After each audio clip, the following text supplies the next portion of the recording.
Hey, welcome everyone to week 7 of the Leadership Alliance Professional Development Workshop Series. My name is Dr. Taiese Bingham-Hickman, Executive Director for the Leadership Alliance, and I will be the moderator for today's event.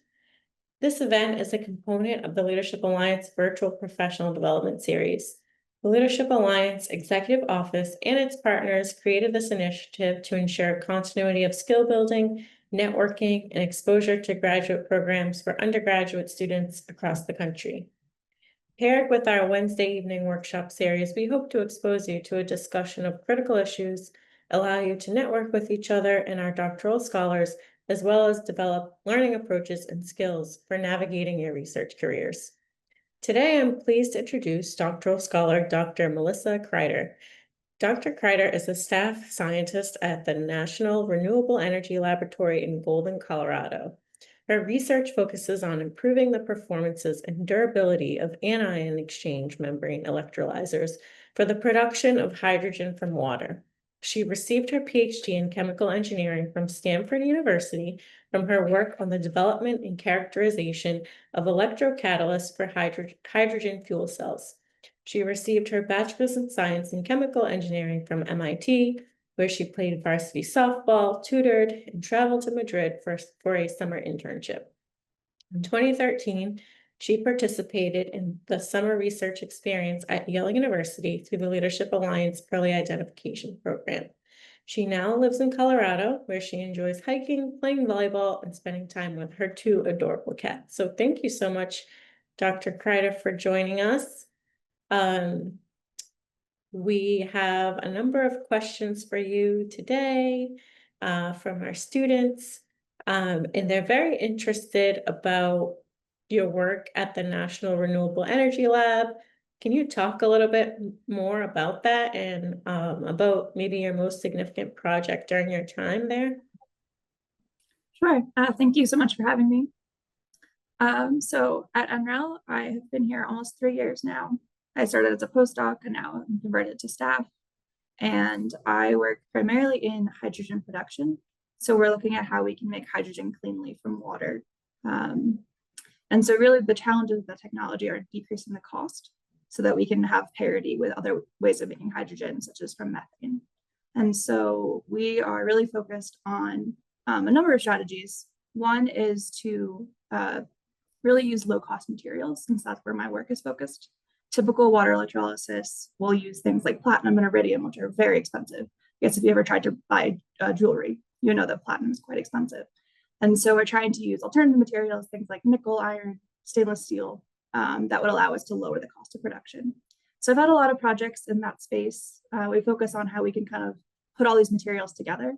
So there are so many components in electrolyzer. We have catalysts, we have membranes, we have the backing material that the catalysts go on. And so we're looking at how we can combine all of those things together to improve the performance. And then we also look at the durability of these materials. When we try to go to cheaper things, they can also be both less active as well as less stable. So things like gold and platinum are really stable and really expensive for a reason, because they're really good at a lot of reactions and also really stable. And so we don't have those advantages with some of our materials. So some of my work has been looking at how we integrate catalysts that places like universities will make, and how we actually bring them into the electrolyzer, and we see how the performance compares from fundamental research and starting to scale it up to more developed. Thank you for sharing that. We have a more specific question, which I think would also help me as well. What are membrane electrolyzers or electrolyzers? Yeah, electrolyzers. Yeah, so the idea of kind of the technology is that you would feed in water, you provide electricity, and you split that into hydrogen and oxygen. In most applications, we care a lot more about the hydrogen than we do the oxygen, but there are some cases like on nuclear subs where you really care about that oxygen. So there's different applications. But basically what the device is we have a membrane separator. And so that allows things like ions, so protons or hydroxide ions to cross, but it doesn't allow oxygen or hydrogen gases to cross. So it's kind of like I don't know how familiar anyone is with electrochemistry, but it's just a different way of setting up the reaction. So it's a 2 electrode reaction.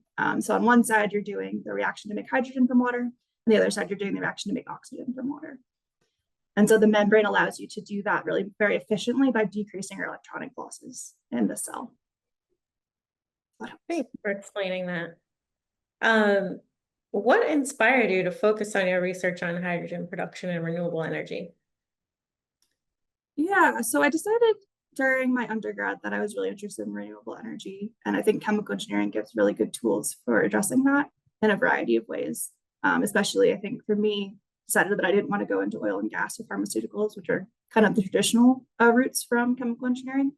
And so, yeah, so in general, I was interested in renewable energy, and there's a lot of tools that chemical engineering gives for that.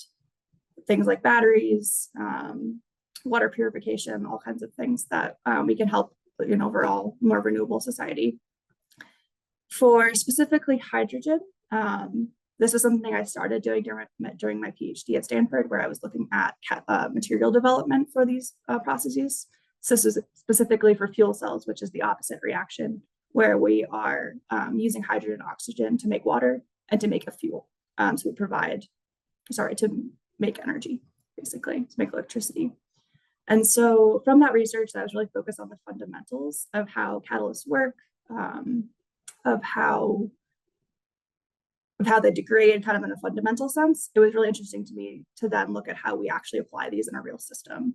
And so electrolysis has been of interest lately as a way to make hydrogen, which is a really important feedstock for things like making ammonia for fertilizers, as well as for energy storage. So like as a longer term battery, we can make hydrogen, we can store it, and then we can use it in a fuel cell to release it electricity later. So there's a lot of interest in electrolyzers right now. And so it kind of just combines a lot of the things that I liked about the fundamental materials development, especially what I'm working on, where it's much more early stage, but it allows us to start putting this into an actual device that I can see going out into the world. So for me, I really enjoyed my fundamental research, but it's really cool to know now the things that I do can really directly impact a technology. And then I know for that reason, the questions that I'm asking are really relevant to that commercialization as well. Yeah, and kind of building on that a little bit, we have a question about how your research applies to computing. So the specific question is, how can you apply your research on improving the performance and durability of anion exchange membrane electrolyzers for the production of hydrogen from water to computing? That's a good question, and definitely something that's really relevant now as this kind of goals of this administration focus more on things like artificial intelligence and computing. I think there are a few different ways that I can answer this. One is that computing can really help us to understand our systems. And so in my PhD, we did a lot of work on discovery of new materials. And so we used a lot of computational tools to help us investigate new kinds of materials. There's a technology called density functional theory, which allows you to kind of calculate the energies of different atoms absorbing on like a metal surface. And so that helps us to figure out which catalyst will be good for a reaction. And so there's that aspect of it. We can also do things here where we are looking at degradation processes. So we can look at how our catalysts or other materials might degrade under different conditions of different potentials, different pH of electrolyte, things like that. And so that's kind of on how computing can help us end. On the other end, as I was mentioning before, hydrogen can be really helpful as a longer term energy storage. It's a little bit longer scale than a battery, where you could have it store for days or weeks. And so that's one way it might help with data centers. If we're trying to integrate them with solar and wind, it can help to kind of provide a smooth level amount of electricity that's needed for those computing centers. Thank you.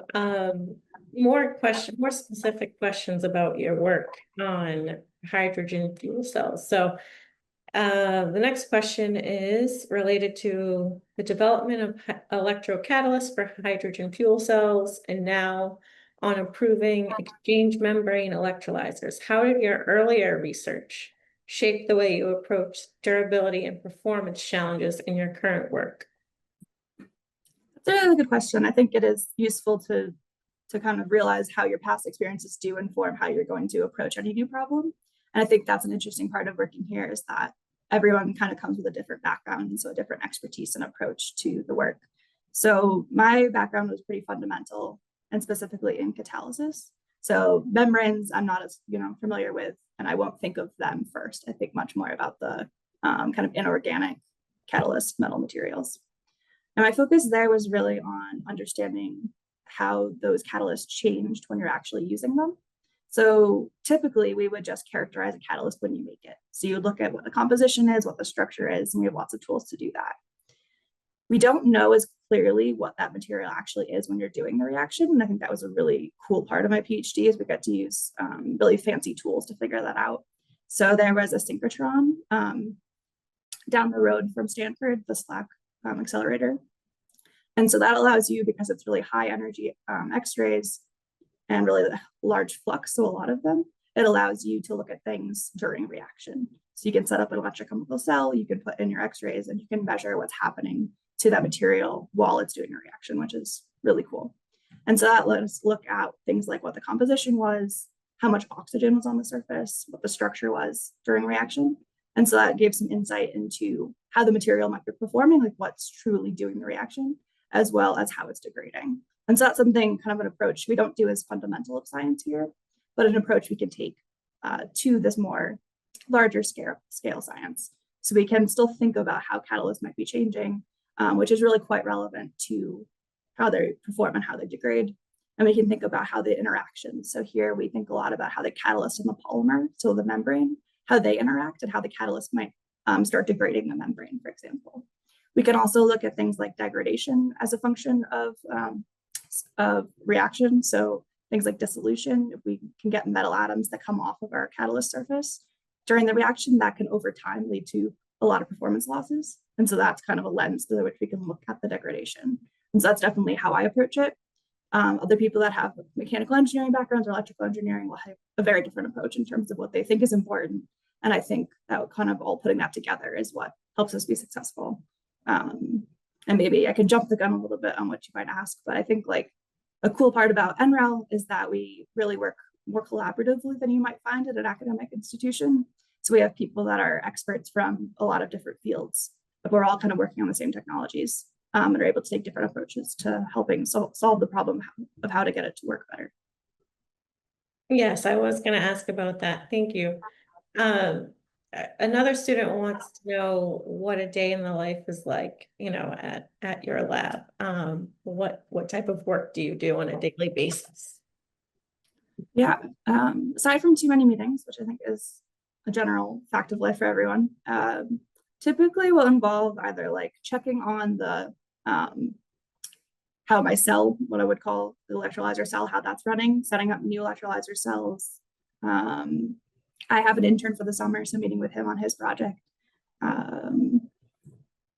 That's kind of typical. I probably spend about 60% of my time in lab. And so a lot of that is either troubleshooting or setting up new electrolyzer cells. And so that involves kind of combining all of the materials, so the membrane and the catalyst, and putting that together, and then we characterize the performance. So I do spend a lot of time doing that. I also have some other projects that are looking at new kind of cell designs. And so that allows us to, not as the fundamental, like we'll use the same materials, but allows us to change the reaction conditions and as well as like the profile of the cell. So I have a project right now that is targeting directly combining a solar panel with an electrolyzer. So we're going to have this outside sitting with a solar panel that's in the sun and just using that to drive the reaction with no additional electronics. And the idea of that is it could be really cheap and really like on site. If you need hydrogen, at your house, you can make it right there. So that's the idea. So that right now is involving a little bit more of like going to look at the solar array and taking samples of the water to see the water quality and things like that. Thanks. And where do you, I guess the question is, how do you generate your hypothesis or come up with the projects that you work on? Is that something that you as a scientist come up with, or are those projects that your lab kind of brings to you to work on? Can you talk a little bit about that? Yeah, so I'm still getting used to the whole process. So I definitely have mentors that help me decide those questions and set the larger priorities. And so we have a lot of funding through the Department of Energy. And in those programs, they'll help you to set annual milestones. So you'll set goals that you're going to have to meet throughout the year. And so that can help to kind of define the work scope and what you'll really be focusing on. We're kind of lucky that some of those projects also get to be pretty open-ended. So we can, first of all, decide what we want those goals to be. And then second of all, kind of decide within those what exactly we want to work on. And so I think I've been pretty lucky to be able to just kind of ask the questions that are interesting to me. And so, as I said before, that I really have a catalyst focus, that tends to be the kind of work that I'm looking at doing. So I do, some of my projects have involved looking at how catalysts are degrading over time, and that's definitely one of my largest interests, but also been looking at how we integrate catalysts. And so that can be how we deposit them, what kind of ratios of the different components we use, as well as what kind of materials. And so we have projects where we're looking at really totally novel materials that someone makes in their lab. We're looking at ones that someone makes commercially, but at small scale, and we're really understanding how those work, and then comparing that to kind of the benchmark materials. But there's also kind of larger directions in the field that we want to push. So one of those is to do some benchmarking. And so what that means is that there's a lot of people in the field that are doing this work. And when you read the literature, you want to be able to know whether the performance I get is comparable to somebody else's, or if it's not, why not? And so what we're doing is we're running tests with a few different labs across the country to look at how, if we use the same materials, the same cell, if we get the same performance and what those differences are, to help us kind of inform the field for kind of pitfalls in the research, or to provide a comparison so that other labs, when they're doing this research, can compare to what kind of performance they should be getting. So that's one effort. And then also we're looking towards pushing towards longer term durability. So because we are technology focused, we do really look at understanding what is holding the technology back. And so we are able to have lots of conversations with industry to see what their concerns are. And that helps us to inform what we really focus on. So it's kind of a mixture of that fundamental science, the questions that I think are important, as well as the ones coming to us from industry that they think are holding them back. Thanks. And what made you decide to go work at a national lab as opposed to in academia or at a private company? I liked the idea of where the national lab is kind of situated in the research scope, so that you can still do fundamental, but that we're bridging that to kind of commercial scale, and that you can approach the commercial scale with still the interest of understanding it and improving it, and not necessarily trying to make money off of it, which is still a good goal and important. But just for me, I think having the freedom of that a little bit to be focused more on understanding what's going on, as well as just still being able to publish and kind of share our work. And I really like that one of our goals is to support companies, support academic institutions in their research as well. And so we get to be very open with our work. There's really no secrets unless the company enforces them. So I like that. I liked academic research. I think I was a little worried about what being a professor looked like to me in terms of stress levels and kind of being so alone as the PI of the lab and the head of everything. I think here there are a lot of PIs, so there's a little bit more of a shared responsibility and a little bit more of a network in terms of people getting to work together, being on different projects. And I haven't done industrial research, so I have less of a clear idea of what that's like. But I do think when I was starting out doing this, I was a little concerned that I'd only done fundamental and that I wouldn't like anything that was larger scale. And I think that definitely hasn't been true for me. So I think I could probably say I would also like research and industry. I just haven't done it yet. And can you share a little bit with the students out there how you came upon the opportunity to work at a national lab? Was it something that you sought out? Was it through, a network, your network that shared the opportunity with you? Can you talk a little bit about that? Yeah. So I think national labs weren't something I really knew about in undergrad. And then I only learned a little bit about them in grad school because we were down the road from one.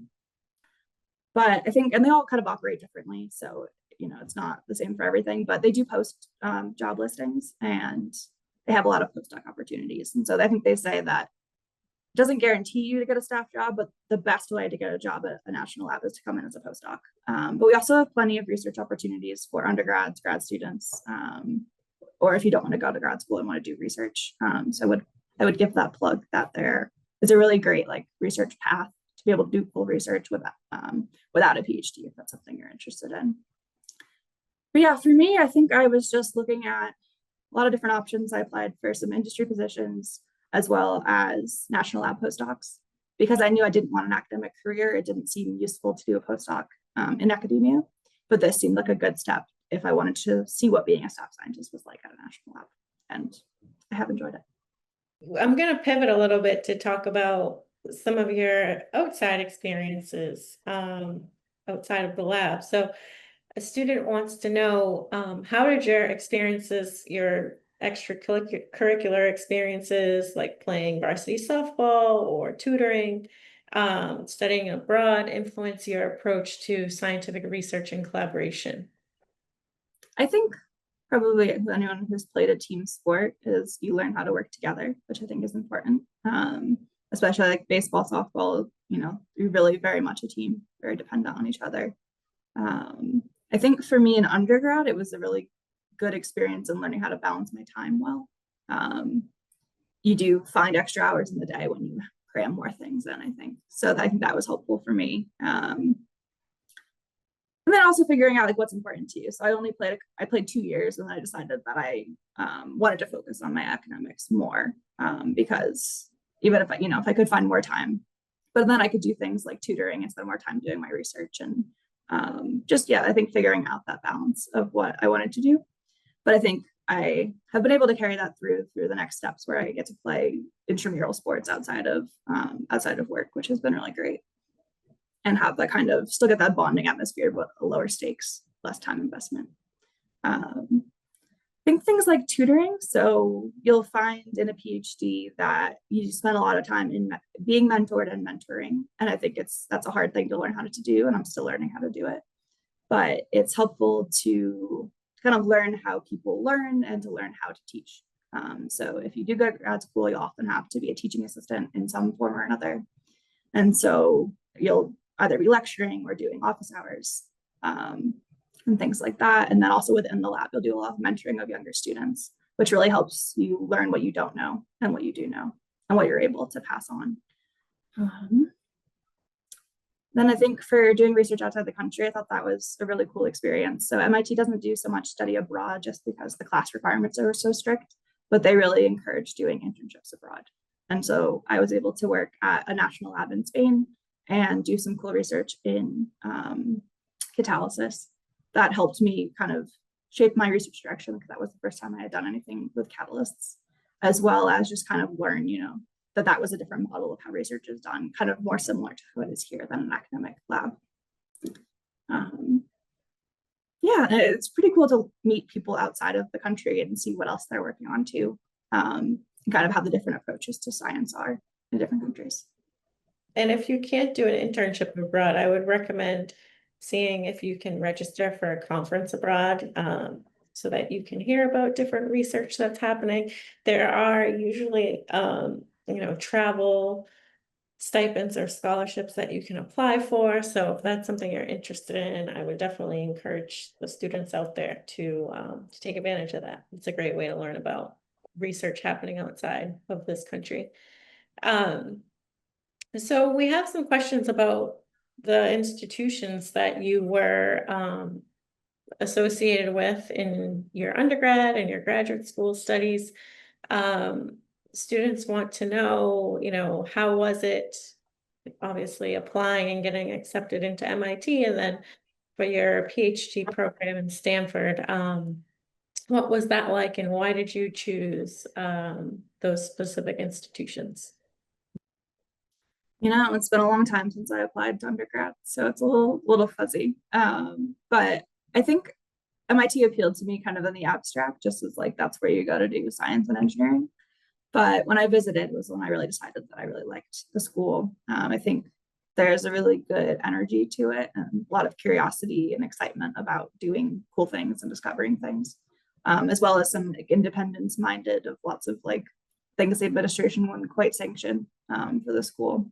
That just made it seem like a really fun place to go to school, even if it was going to be challenging.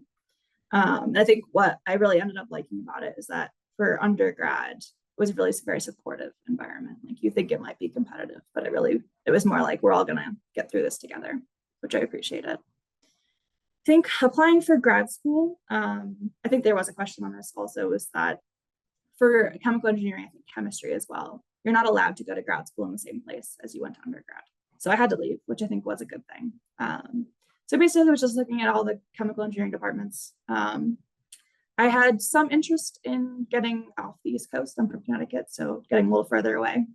And so I ended up liking some of the California schools. Stanford specifically, I think, had really good resources. So like, it feels silly, but like the chemical engineering building was pretty new. So all the labs were nice and had good views and lots of space. And I know some of my chemistry labs in undergrad were in the basement. So I knew that having some light during the day would be nice. And yeah, I think just also a good supportive environment.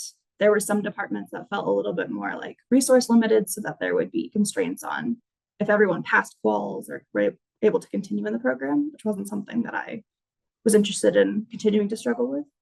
So it was good to have a program that guaranteed funding and that guaranteed like a good stipend, helped with housing. There were a lot of things that I thought would make kind of life easier, make that transition easier moving across the country. So that's kind of how I ended up there, and as well as just having multiple research groups that looked interesting to me. I think can be hard to put all your eggs in one basket, just say, but that's the lab I want to work with, and I don't like anyone else that does research there. So I was lucky that there were a few different groups that were interesting to me, and I ended up in one of them. MIT recently joined the Leadership Alliance, so I had the pleasure of visiting, and I did notice there were a number of labs, chemical engineering labs in the basement, although it is an amazing institution. Yeah, so. and the sub basements even Yeah. further. So can you talk a little bit about your experience at Yale as part of the Leadership Alliance program, and what prompted you to apply to that particular internship, and how was your experience there? Yeah, again, it's been a while, but I think the key thing for me was that it was very close to home. So I was able to live at home for that summer, which was really nice. And my mom really enjoyed that. Yeah, I don't know that I really remember. I think it's cool that the Yale has a combined chemical and environmental engineering program. So there are some like cool intersections in that. And a lot of schools combine, or the research can be separated in different ways. So that was cool. I ended up working for Professor Chineda Masuji, who I think is now at UPenn. And that was a pretty cool lab because it was combining polymers and solar cells. And so I was a freshman when I or just right after my freshman year. So I can't really say that I knew all that much about what I wanted to do or what any of these things were. But it was cool to learn. I learned like polymer self-assembly. So like you make this polymer that has two components, you put it under some different conditions, and it'll arrange itself into a cool order. And so we use that to kind of like pattern out a template to grow nanowires for a solar cell. So it was a lot of things that I had knew nothing about. And I think it was just a cool learning experience. I think there was also a lot of like programming to help us get to know the different students, as well as to like think about grad school and how those applications go. And I'm sure that's all things that are still going on. I thought that was pretty cool. And I think this is very personal to me or my experience, but I think like I grew up like 20 minutes from New Haven. So actually spending some time in New Haven was pretty cool for me at the university that's very important to the state of Connecticut.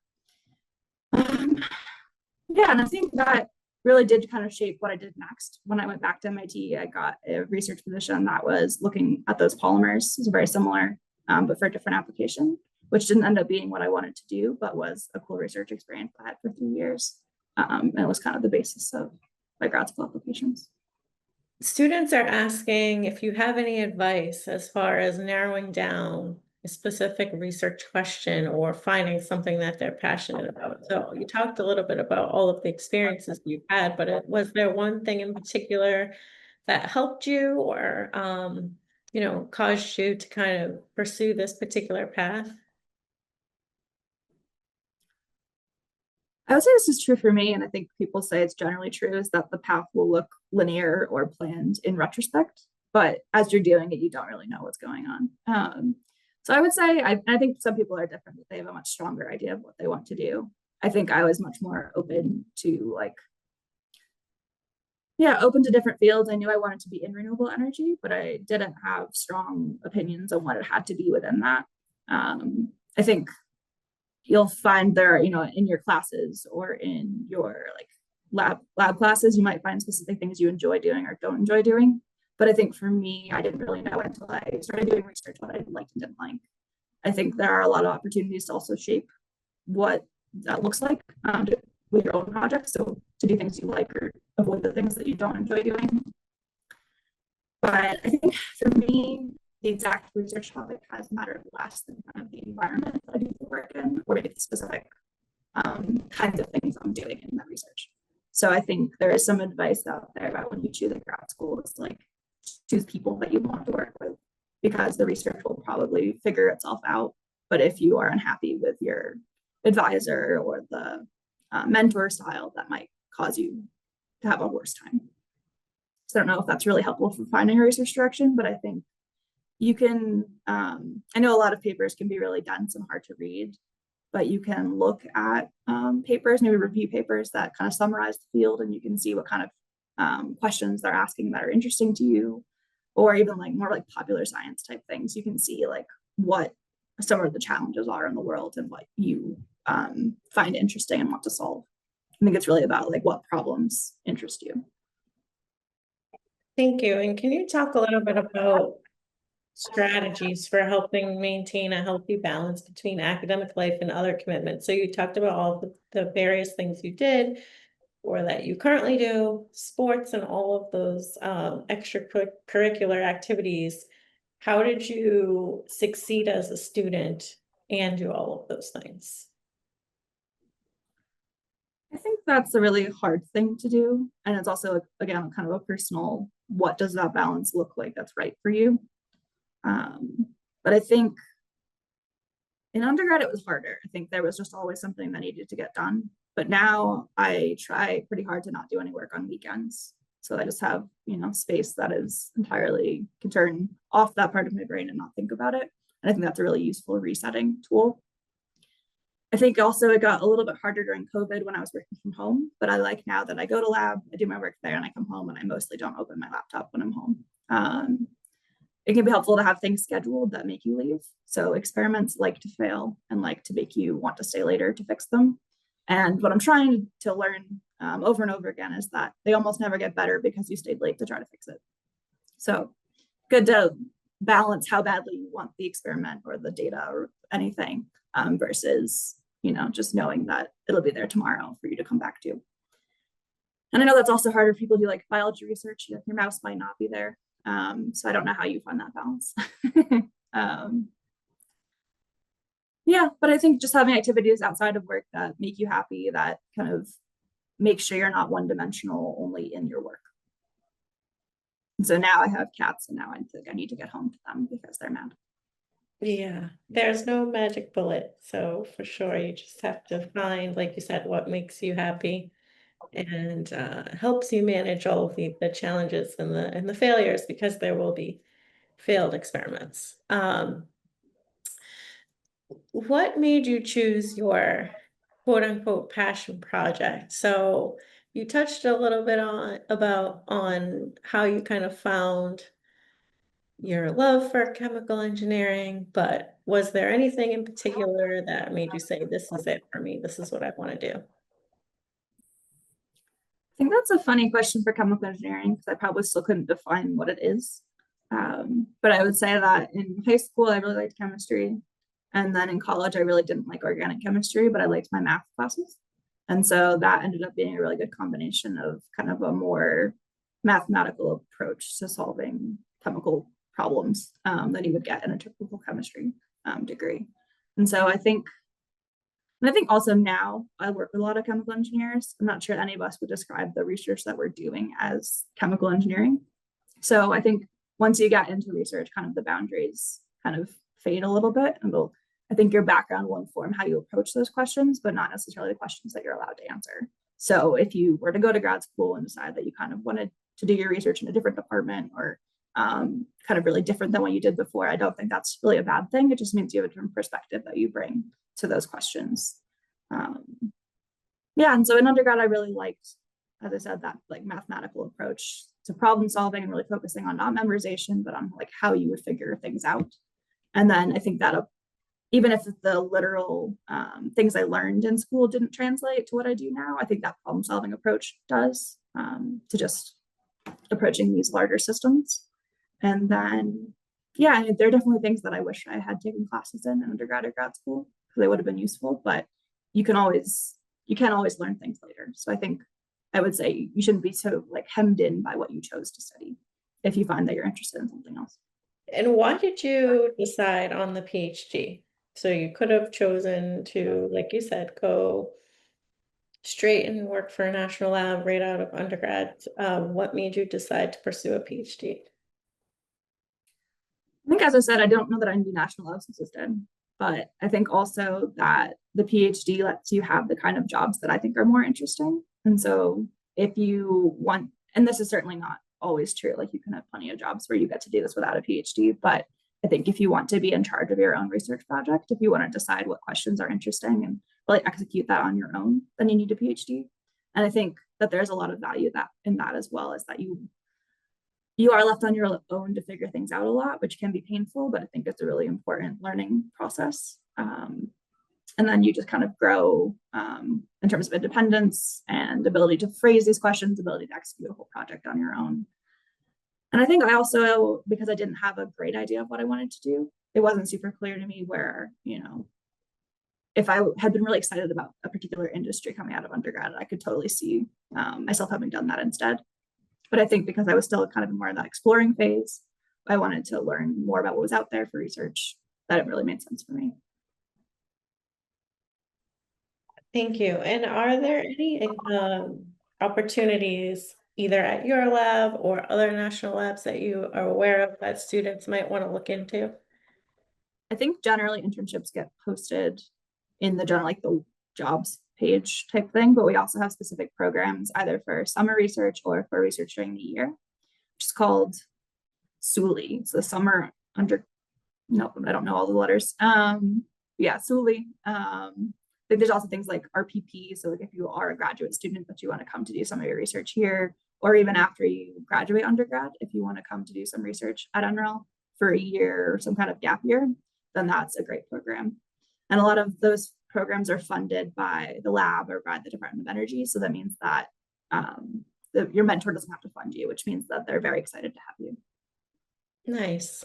If you wouldn't mind sharing some of that information with Dr. Indorf, we can get it out to the students on the Google Classroom page. That would be great. So I just have a few more questions.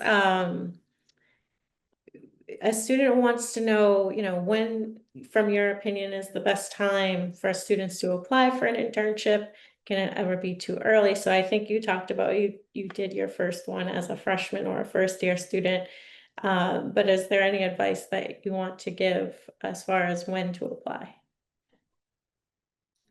Yeah, I think that worked fine for me to do as a freshman. Obviously, if I'd had more experience, maybe I would have been a more useful intern, but I think that's really not important. I think people who are mentors want to help you kind of advance your career and figure out what you like and don't like. And it's not so much that you need to know what you're doing in order to get an internship. So I had taken MIT has like a winter quarter. So I had taken a really like a 1 month long like lab class. And so that gave me some confidence to be able to apply, as well as like someone who would write a letter of recommendation because they had spent a lot of time with me. So I think some of those things are easier to do later on because you'll know you'll have more experience and be more confident. But I think that worked out fine for me to apply early. I know different schools have different programs, but I was really grateful at MIT that they really fund undergrad research. So you can get paid kind of hourly to do research, which was wonderful. And so I'd encourage you to look at your schools if they have those opportunities, because it really helps you make money, which is important. It's hard to do things, volunteer to do work, but then also to really help you explore what your interests are. And I think there's a lot of differences between doing research and taking a lab class. So like, I'm really happy I never get measured on my yield. No one's grading me. It's a much more open and exploratory process than a lab can feel. So I think that getting a sense early on, if that's something that you like, is really helpful. So just to help you decide your directions. And there's probably not too early in a time to do that. Do you have any words of wisdom or words of encouragement, I guess, for students who are maybe unsure about whether or not they want to pursue a PhD, given all of the uncertainty with funding? PhDs are very challenging to obtain as it is. So from your perspective, what would you say the advantages of continuing down that path are?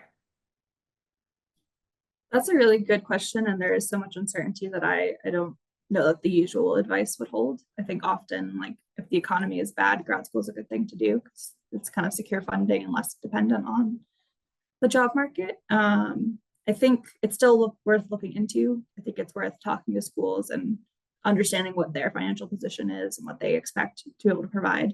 I know a lot of schools will guarantee funding, and I don't know how that goes if everything gets upended and the kind of the funding structure changes. I think all of these things are still valuable, and I think doing the kind of research that you think will make the world a better place is still valuable. But I definitely would understand that the conditions might be different, and so it might make more sense to go work in industry for a while and then decide to go back to do your PhD when the funding situation is a little clearer. I think that would also make a lot of sense, and I know plenty of people that have done that, and there definitely is value in doing that because you come in with a different perspective. You've had a workplace before, which I think could be helpful. Grad school can be full of a lot of people that have never worked and around people before. That can be challenging. So I think there are some pros to waiting, but there's also cons because once you start making real money, it can be hard to go back to a low stipend, or even if you have taken a few years off and you've forgotten your classwork, some of that can be challenging too. But I definitely would say, like, I knew someone who got their law degree and then went back and they got their PhD. So there's lots of different paths. Yes, absolutely. And again, we're happy to share any resources for postbacks or outside internship opportunities with the students that are with us today. Again, I just want to thank Dr. Kreider for her time and all of her insights and all of your work. I think it's very impressive. It's much needed. And I know that there are a lot of students that are excited about the research that you're doing. If there were questions that we didn't get to today, I would love it if we'd be able to share your contact information or your LinkedIn with the students in our network. And again, just thank you for your time. We appreciate it.